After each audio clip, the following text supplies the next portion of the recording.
अजामिल नाम का एक ब्राह्मण था। अजामिल किसे कहते हैं? कहा अजा मतलब माया में, मिल मतलब मिल गया, जो माया में मिल गया वो अजामिल। अजामिल ने अपने जीवन में बड़े बड़े पाप किए। पहले तो वो एक श्रेष्ठ ब्राह्मण था, वेद पाठी कर्मकांडी ब्राह्मण। अजामिल के दिन की शुरुआत सूर्य नारायण को अर्घ देने से होती थी। अजामिल की रात्रि भगवान के नाम के जाप के साथ होती थी। शुभ कार्यों को करते रहना अजामिल का धर्म था। लेकिन एक दिन की बात है, ये अजामिल किसी कार्य से, किसी काम से जंगल गया। और जब किसी काम से जंगल गया और जब जंगल से लौट रहा था, तो उसी मार्ग पर इसे एक गलत आचरण वाली स्त्री दिखाई दी, वैश्या। और अजामिल उस पर मोहित हो गया और ऐसे मोहित हुआ कि उसी के साथ रहने लगा। अजामिल ने अपने घर परिवार का, अपने बच्चों का, अपनी पत्नी का त्याग कर दिया।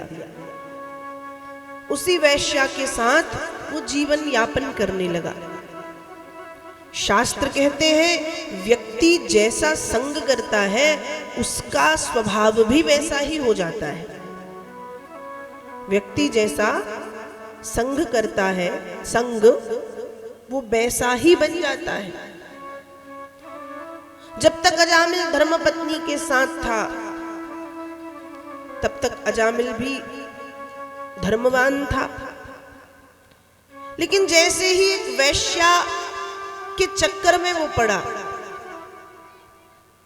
तो उस समय उसका धर्म चला गया, उसके नियम चले गए,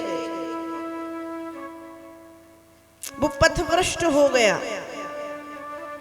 जो पूजन करता था, जो पाठ करता था, जो हवन करता था, जो हरिनाम गाता था दिन रात,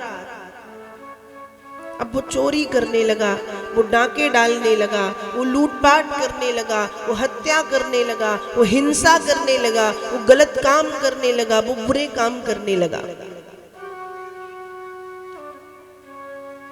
ये बात बिल्कुल सत्य है कि हम जैसा संग करते हैं हमारा स्वभाव वैसा ही हो जाता है।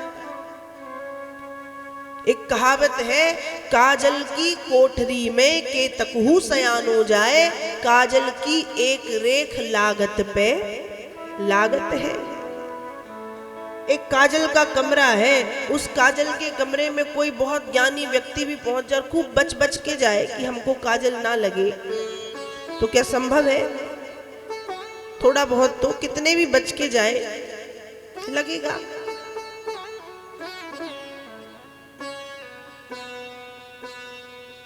स्वाति नक्षत्र की एक बूंद जब केले के पत्ते पर पड़ती है तो कपूर बन जाती है। स्वाति नक्षत्र की वही बूंद जब सर्प के मुख में पड़ती है तो विष बन जाती है। और स्वाति नक्षत्र की वही बूंद जब शीप पर पड़ती है तो मोती बन जाती है। बूंद एक ही है, लेकिन जैसा संग उसको मिला वैसा परिवर्तन उसमें होता गया। सत्संग व्यक्ति के जीवन को राम बनाता है। सत्संग व्यक्ति के जीवन को क्या बनाता है? राम। और कुसंग व्यक्ति के जीवन को हराम बनाता है। सत्संग का एक पल, कोई व्यक्ति मरणासन स्थिति में है और मरते हुए उसे सत्संग के एक पल की याद आ जाए कि मैंने कभी सत्संग किया था, एक पल का, 5 मिनट का, 10 मिनट का, तो मरते मरते वो सत्संग के पल उसको हंसा जाते हैं। और व्यक्ति ने यदि अपने जीवन में कुसंग किया है और मरते समय वो कुसंग याद आ जाए, मरते समय यदि वो कुसंग याद आ जाए तो मरते मरते भी व्यक्ति को वो कुसंग रुलाता है कि मैंने भी जीवन में ये किया था। तो सत्संग व्यक्ति को हंसाता है, कुसंग व्यक्ति को रुलाता है। सत्संग व्यक्ति को राम बनाता है, कुसंग व्यक्ति को हराम बनाता है। सत्संग करना चाहिए, कुसंग से बचना चाहिए। सत्संग का मतलब होता है सत्य का संग करना, सत्य का आचरण करना, सत्संग कहलाता है। आज हम सोचते हैं कि कथा पंडाल में जाके बैठ के कथा सुनना सत्संग है, हम सोचते हैं भगवान का भजन करना सत्संग है, वो भी सत्संग है, सत्संग का एक प्रकार है। लेकिन वास्तव में सत्संग का अर्थ है सत्संग, सत्य का संग, सत्य का आचरण करना ही सत्संग है। अच्छा संग करना ही सत्संग है। तो सत्संग का व्यक्ति के जीवन पर, व्यक्ति के मन पर, व्यक्ति के मस्तिष्क पर बहुत प्रभाव पड़ता है। एक बार समुद्र रो रहा था, समुद्र को रोता हुआ देख करके किसी ने पूछा, भैया तुम क्यों रो रहे हो, तुमको किस चीज की कमी है भाई? लक्ष्मी तुम्हारी बेटी है, नारायण तुम्हारे दामाद है, रत्न आभूषण अलंकार की तुम खान हो, उसके बाद भी तुम रो रहे हो, क्यों रो रहे हो? तब समुद्र उत्तर देता है, बस कुसंग चाहत भलो, यो रहीम अफसोस, महिमा घटी समुद्र की, रावण बसयो पड़ोस। क्यों रो रहा है?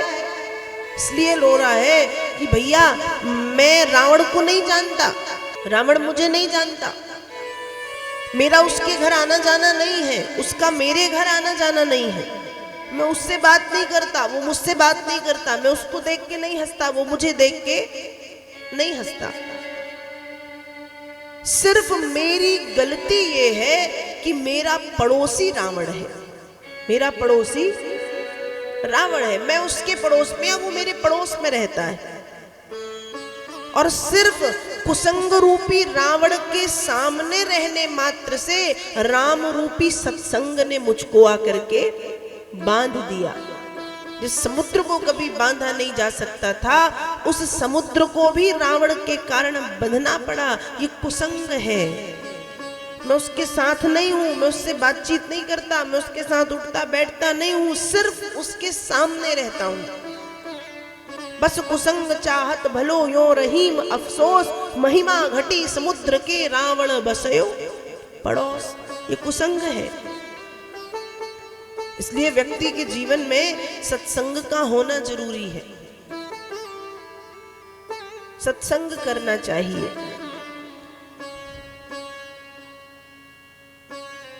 गोस्वामी जी रामचरितमानस में लिखते हैं, रामचरितमानस के सुंदर कांड के अंतर्गत ये भाव आता है, तात स्वर्ग अपवर्ग सुख,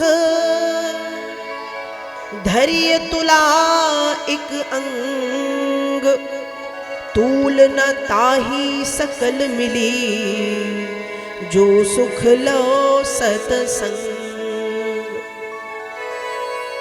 तराजू के दो पलड़े होते हैं ना। अब तराजू के दो पलड़े में कहा कि एक पलड़े में रख दो तीनों लोगों का सुख, 14 भुवनों का सुख। 14 भुवन मतलब पृथ्वी के ऊपर 7 लोग, पृथ्वी के नीचे 7 लोग, 3 लोग, 14 भुवनों का सुख तराजू के एक पल्ले पे रख दो। अपवर्ग का सुख रख दो, तात स्वर्ग अपवर्ग सुख, धैर्य तुला एक अंग। अपवर्ग किसे कहते हैं? आ मतलब नहीं है, पवर्ग मतलब पवर्ग, जहां पवर्ग नहीं है वही अपवर्ग। पवर्ग में 5 अक्षर आते हैं। हिंदी में जो पवर्ग है उसमें 5 अक्षर आते हैं, पा, फा, बा, भा, मा। पा मतलब पाप पुण्य, फा मतलब फल की कामना, बा मतलब बंधन, मा मतलब मरण, भा मतलब भय। ये है पवर्ग। तो कहा ये जो पवर्ग है, जहाँ पाप पुण्य नहीं है, जहाँ फल की कामना नहीं है, जहाँ किसी प्रकार का कोई बंधन नहीं, जहाँ मरण नहीं, जहाँ भय नहीं, ऐसे पवर्ग का सुख तराजू के एक पल्ले पे रख दो, तीनों लोगों का सुख रख दो, 14 भुवनों का सुख रख दो, और तराजू के दूसरे पल्ले पे रख दो लव मात्र के सत्संग का सुख। अब लव किसे कहते हैं? लव का मतलब होता है एक समय मापने की इकाई, जैसे हम कहते हैं ना मिनट, सेकेंड, घंटा, वैसे ही होता है लव। लव का मतलब है कि जितनी देर में हमारी आंख की जो पलक है, ये जो आंख की पलक है, जितनी देर में ये ऊपर से नीचे हो, जिसको हम कहते हैं आंखें झपकाना, कितना समय लगता है आंखें झपकने में? पता नहीं कितना, बहुत बहुत ना के बराबर। तो कहा लव मात्र के सत्संग का सुख। लव मात्र मतलब इतने कम समय का सत्संग यदि हमने किया है, आंखें झपकाने वाला जो समय, झपका के देख लो कितना समय लग रहा है, वो सुख तराजू के दूसरे पल्ले पे रखा जाए तो पल्ला भारी कौन सा होगा? नियम तो ये कहता है कि जिस पल्ले पर वस्तु अधिक है वो पल्ला भारी हो जाएगा, लेकिन यहाँ नियम एक तरफ रखा रह जाता है। लव मात्र के सत्संग के सुख के सामने इतने तीनों लोगों का, 14 भुवनों का और अपवर्ग का सुख भी फीका है। किसके सामने? लव मात्र के सत्संग के सुख के सामने।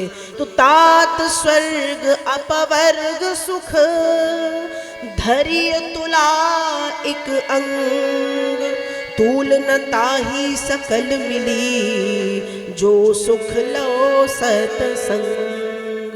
ये सत्संग की महिमा है, इसलिए व्यक्ति को अपने जीवन में सत्संग करना चाहिए। व्यक्ति को अपने जीवन में सत्संग करना चाहिए और कुसंग से बचना चाहिए।